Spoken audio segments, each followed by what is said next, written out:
తారీఖున ముచ్చిపట్లో జరిగినటువంటి ఘటన. ఒక అమ్మాయి 9 ఏళ్ల బాలికను తీసుకెళ్లి 3 అబ్బాయిలు తీసుకెళ్లి రేప్ చేసి చంపేశారని చెప్పేసి మన వార్తలే కాదు మన ప్రభుత్వం కూడా అంగీకరించింది, జరిగింది అనేటువంటి వాస్తవం. అయితే నేటి వరకు మన అమ్మాయి ఆచూకీ ఎక్కడుంది? కనీసం అమ్మాయిని ఇస్తే మళ్ళీ బూచుకోవడం, లేదంటే మన ధాన్య సంస్కరణలు చేసుకోవడానికి ఆ తల్లిదండ్రులకి లేనటువంటి పరిస్థితి ఈరోజు ఉంది.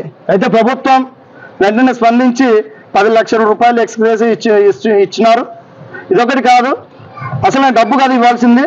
అమ్మాయిని శవాన్ని వాళ్ళ తల్లిదండ్రులకు అప్పగిస్తే అప్పుడు వాళ్ళ ఆత్మ శాంతిస్తారు తప్ప ఇలా కాకుండా ఏదో ఏడ్చున్న వాళ్ళకి పప్పులు బెల్లం పెడుతున్నట్ల పెడితే కాదు. ఇప్పటికైనా ప్రభుత్వం తక్షణంగా స్పందించాలా.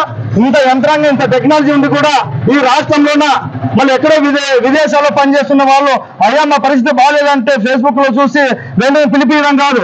ఇక్కడ ఉన్నటువంటి ఒక అమ్మాయి, మన జిల్లాలో నంద్యాల జిల్లాలో జరిగినటువంటి ఒక అమ్మాయిని ఈ 15 రోజులు అవుతున్నా కూడా పట్టించుకోకపోవడం ఎంత దుర్మార్గమో ఒకసారి అందరూ ఆలోచించాల్సిన విషయం. ఇది ఒక వాల్మీకి జాతికి చెందిన అమ్మాయి ఇది కాదు. ఈ రోజు వాల్మీకి జాతికి చెందిన అమ్మాయి అవుతుంది, రేపు ఎస్సీ అమ్మాయి అవుతుంది, బీసీ అమ్మాయి అవుతుంది. యావత్ రాష్ట్రంలో ఉన్న ప్రతి చిన్న అమ్మాయిలు కూడా రక్షణ లేకుండా పోతున్నటువంటి పరిస్థితి ఉంది. కాబట్టి ప్రభుత్వం ఇప్పటికైనా మేల్కోకపోతే రాష్ట్ర వ్యాప్తంగా అన్ని మండలాల్లో దీక్షలు కూర్చోవలసినటువంటి అవసరం ఏర్పడుతుంది. అంతేకాకుండా ఇది పెద్ద విషయ పరిస్థితి ఉంది. చలో అనేటువంటి విజయవాడ కూడా పిలుపునిచ్చే అవకాశం ఉంటుంది. కాబట్టి ఖచ్చితంగా ప్రభుత్వం స్పందించాలి.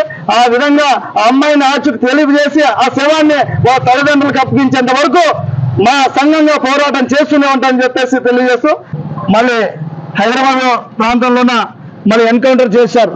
ఇక్కడ కూడా ఆ విధంగా చేస్తే ఒక అమ్మాయి వైపు చూడాలన్నా కూడా ప్రతి ఒక్కరి గుండెల్లో రైలు పరిగెత్తే విధంగా ప్రభుత్వం తీసుకుంటే మరో ఈ అమ్మాయి జరిగిన సంఘటన మరో అమ్మాయికి జరుపుకోకుండా ఉండే పరిస్థితి ఉంటుంది. కాబట్టి ప్రభుత్వం ఖచ్చితంగా ఎన్కౌంటర్ చేయాలనేటువంటిది మేము డిమాండ్ చేస్తున్నాం. నా పేరు అంజీ.